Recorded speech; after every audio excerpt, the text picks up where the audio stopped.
Hi friends, welcome back to my channel. ನಾನಿವತ್ತು ಬದನೆಕಾಯಿ ಅಥವಾ ಮುಳ್ಗಾಯಿ ಬಜ್ಜಿ ರೆಸಿಪಿನ ನಿಮ್ಮ ಜೊತೆ ಶೇರ್ ಮಾಡ್ತಾ ಇದ್ದೀನಿ. ಇದು ತುಂಬ ರುಚಿಯಾಗುತ್ತೆ, ಮುದ್ದೆ ಜೊತೆಗಂತೂ ಬೆಸ್ಟ್ ಕಾಂಬಿನೇಷನ್ನು. ಇದಕ್ಕೆ ಮೊದಲು ನಾನು 3-4 ಬದನೆಕಾಯಿನ ನೀರಲ್ಲಿ ತೊಳೆದು ಹೀಗೆ ಉದ್ದುದ್ದವಾಗಿ ಕಟ್ ಮಾಡ್ಕೊತಾ ಇದ್ದೀನಿ. ಇದನ್ನು ಕುಕ್ಕರ್ನಲ್ಲಿ ಬೇಯಿಸೋದ್ರಿಂದ ಸ್ವಲ್ಪ ದೊಡ್ಡದಾಗಿ ಕಟ್ ಮಾಡಿಕೊಂಡ್ರೂ ಏನು ಪ್ರಾಬ್ಲಮ್ ಇಲ್ಲ. ಕಟ್ ಮಾಡಿರೋ ಬದನೆಕಾಯಿನೆಲ್ಲ ಒಂದು ಕುಕ್ಕರಿಗೆ ಹಾಕ್ಕೊಳ್ಳೋಣ. ಹಾಗೆಯೇ ಒಂದು 3 ಟೊಮೆಟೊ ಹಣ್ಣನ್ನು ಅರ್ಧಕ್ಕೆ ಕಟ್ ಮಾಡಿ ಅದೇ ಕುಕ್ಕರ್ಗೆ ಹಾಕ್ಕೊಂಡು ಬೇಯಿಸ್ಕೊತೀನಿ. ನೀವು ಡೈರೆಕ್ಟಾಗೂ ಹಾಕ್ಬೋದು. ಹೀಗೆ ಕಟ್ ಮಾಡೋದ್ರಿಂದ ಟೊಮೆಟೊನಲ್ಲಿ ಹುಳುಕು ಅಥವಾ ಹುಳ ಏನಾದರೂ ಇದ್ದರೆ ತೆಗಿಬೋದು. ಇದ್ರ ಜೊತೆ ಒಂದು ಅರ್ಧ ಗ್ಲಾಸಷ್ಟು ಅವರೆಬೇಳೆನೂ ಸಹ ನೀವು ಬೇಯಿಸ್ಕೊಂಡು ಸೇರಿಸ್ಕೋಬೋದು. ಬದನೆಕಾಯಿ ಮತ್ತು ಅವರೆಬೇಳೆ ಕಾಂಬಿನೇಷನ್ ತುಂಬ ಚೆನ್ನಾಗಾಗುತ್ತೆ. ನಾನು ಅವರೆಬೇಳೆ ಹಾಕ್ದೇ ಸಿಂಪಲ್ಲಾಗಿ ಮಾಡ್ತಾಯಿದ್ದೀನಿ. ಇದು ಕೂಡ ಚೆನ್ನಾಗಿರುತ್ತೆ ಟೇಸ್ಟು. ಒಂದು 7-8 ಹಸಿಮೆಣಸಿನ್ಕಾಯಿನ ಮುರಿದು ಸೇರಿಸ್ತಾ ಇದ್ದೀನಿ. ಇದಕ್ಕೆ ಒಂದು ಗ್ಲಾಸಷ್ಟು ನೀರನ್ನ ಹಾಕಿ ಮೀಡಿಯಮ್ ಫ್ಲೇಮಲ್ಲಿ 2 ವಿಷಲ್ ಕೂಗಿಸ್ಕೊಳ್ಳೋಣ. ಇದಕ್ಕೆ ಟೊಮೆಟೊ ಹುಳಿ ಕಡಿಮೆ ಅನಿಸಿದ್ರೆ ಸ್ವಲ್ಪ ಹುಣಸೆ ಹಣ್ಣನ್ನು ನೆನೆಸಿ ಹುಣಸೆ ಹುಳಿನ ಸೇರಿಸ್ಕೋಬೋದು. ಒಂದು ಅರ್ಧ ನಿಂಬೆ ಹಣ್ಣಿನಷ್ಟು ಹುಣಸೆ ಹಣ್ಣನ್ನು ನೆನೆ ಇಟ್ಕೊಂಡಿದ್ದೀನಿ.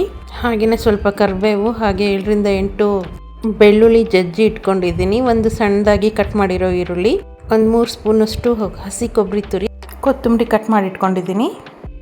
ಇವಾಗ ಕುಕ್ಕರ್ ತಣ್ಣಗಾಗಿದೆ, ಓಪನ್ ಮಾಡ್ಕೊಂಡಿದ್ದೀನಿ. ಟೊಮೆಟೊ ಸ್ಕಿನ್ನನ್ನು ರಿಮೂವ್ ಮಾಡ್ಕೊಳ್ಳೋಣ.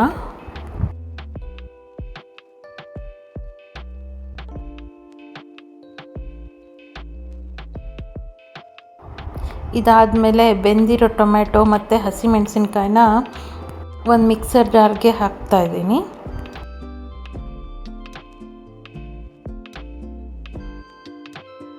ಬೆಂದಿರೋ ಬದನೆಕಾಯಿನ ಹಾಗೇ ಮ್ಯಾಶ್ ಮಾಡ್ಕೊಳ್ಳೋಣ. ಬದನೆಕಾಯಿನ ಬೇಕಾದರೆ ಡೈರೆಕ್ಟ್ ಫ್ಲೇಮಲ್ಲಿ ಸುಟ್ಟು ಸಿಪ್ಪೆನ ರಿಮೂವ್ ಮಾಡಿ ಕೂಡ ಗೊಜ್ಜಿಗೆ ಸೇರಿಸ್ಕೋಬೋದು. ಇವಾಗ ಬೆಂದಿರೋ ಟೊಮೆಟೊ ಮೆಣಸಿನ್ಕಾಯಿ ಜೊತೆ ಸ್ವಲ್ಪ ಹಸಿ ಕೊಬ್ಬರಿ ಮತ್ತು ಉಪ್ಪನ್ನು ಸೇರಿಸ್ತಾ ಇದ್ದೀನಿ. ಕೊಬ್ಬರಿ ತುರಿ ಆಪ್ಷನಲ್ಲು, ನೀವು ಬೇಕಾದರೆ ಸ್ಕಿಪ್ ಮಾಡ್ಬೋದು. ಇವಾಗ ಇದನ್ನು ಸ್ವಲ್ಪ ನೀರು ಸೇರಿಸಿ ಗ್ರೈಂಡ್ ಮಾಡಿ ಇಟ್ಕೊಂಡಿದ್ದೀನಿ. ಒಂದು ಪ್ಯಾನ್ಗೆ 2-3 ಸ್ಪೂನಷ್ಟು ಎಣ್ಣೆ ಹಾಕಿ ಅದಕ್ಕಾದಮೇಲೆ ಒಂದು ಅರ್ಧ ಸ್ಪೂನಷ್ಟು ಸಾಸಿವೆ, ಹಾಗೆ ಅರ್ಧ ಸ್ಪೂನಷ್ಟು ಜೀರಿಗೆ ಸೇರಿಸ್ತಾ ಇದ್ದೀನಿ. ಸಾಸಿವೆ ಎಲ್ಲ ಸಿಡ್ದಾದ್ಮೇಲೆ ಅದಕ್ಕೆ ಜಜ್ಜಿಟ್ಟಿರೋಂಥ ಬೆಳ್ಳುಳ್ಳಿನ ಸೇರಿಸಿ ಸ್ವಲ್ಪ ಫ್ರೈ ಮಾಡಿ, ಕಟ್ ಮಾಡಿರೋ ಒಂದು ಈರುಳ್ಳಿನ ಸೇರಿಸಿ ಇನ್ನೊಂದು ಸ್ವಲ್ಪ ಫ್ರೈ ಮಾಡ್ತಾ ಇದ್ದೀನಿ.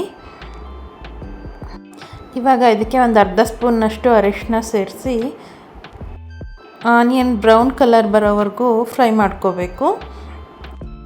ಇವಾಗ ಇದಕ್ಕೆ ಕರಿಬೇವಿನ ಎಲೆ ಹಾಗೆಯೇ ರುಬ್ಬಿರೋ ಮಸಾಲೆನ ಇದಕ್ಕೆ ಸೇರಿಸಿ ಮಿಕ್ಸ್ ಮಾಡ್ಕೊಳ್ಳೋಣ.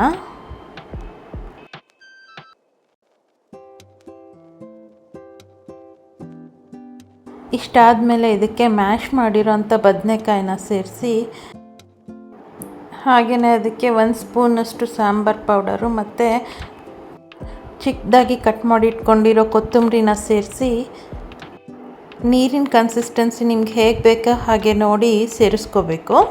ನಿಮಗೆ ಗಟ್ಟಿ ಬೇಕು ಅಂದರೆ ಗಟ್ಟಿ, ಅಥವಾ ತೆಳು ಬೇಕು ಅಂದರೆ ಸ್ವಲ್ಪ ಜಾಸ್ತಿ ನೀರು ಹಾಕಿ ಸೇರಿಸಿ ಅದನ್ನು ಮಿಕ್ಸ್ ಮಾಡಿ 2 ನಿಮಿಷ ಕುದಿಸ್ಕೋಬೇಕು. ಇವಾಗ ಇದು ಕುದೀತಾ ಇದೆ, ಗ್ಯಾಸ್ ಆಫ್ ಮಾಡ್ತಾ ಇದ್ದೀನಿ. ಒಂದು ಪ್ಲೇಟ್ಗೆ ಸರ್ವ್ ಮಾಡ್ಕೊಳ್ಳೋಣ. ಇದು ಬಿಸಿ ಬಿಸಿ ಮುದ್ದೆ ತುಪ್ಪದ ಜೊತೆಗೆ ಮುಳ್ಗಾಯಿ ಬಜ್ಜಿ ಸೂಪರ್ ಕಾಂಬಿನೇಷನ್ ಅಂತಲೇ ಹೇಳ್ಬೋದು. ಅಷ್ಟು ಅದ್ಭುತವಾಗಿರುತ್ತೆ ಟೇಸ್ಟು. ಇದು ಮುದ್ದೆ ಜೊತೆಗೆ ಅನ್ನ, ಚಪಾತಿ, ರೊಟ್ಟಿಗೂ ಚೆನ್ನಾಗಾಗುತ್ತೆ. ಮಾಡೋದನ್ನು ತುಂಬಾ ಈಸಿ, ಟೈಮ್ ಜಾಸ್ತಿ ಬೇಕಾಗಲ್ಲ. ನೀವು ಒಂದು ಸಲ ಇದನ್ನು ಟ್ರೈ ಮಾಡಿ ಟೇಸ್ಟ್ ಹೇಗಿದೆ ಅಂತ ತಿಳಿಸಿ. ಈ ವಿಡಿಯೋ ನಿಮಗೆ ಇಷ್ಟ ಆದರೆ ಪ್ಲೀಸ್ ಲೈಕ್ ಮಾಡಿ, ಶೇರ್ ಮಾಡಿ, ಹಾಗೆ ಸಬ್ಸ್ಕ್ರೈಬ್ ಮಾಡ್ಕೊಳ್ಳಿ. ನೆಕ್ಸ್ಟ್ ರೆಸಿಪಿ ಜೊತೆ ಮತ್ತೆ ಸಿಗ್ತೀನಿ. Thanks for watching.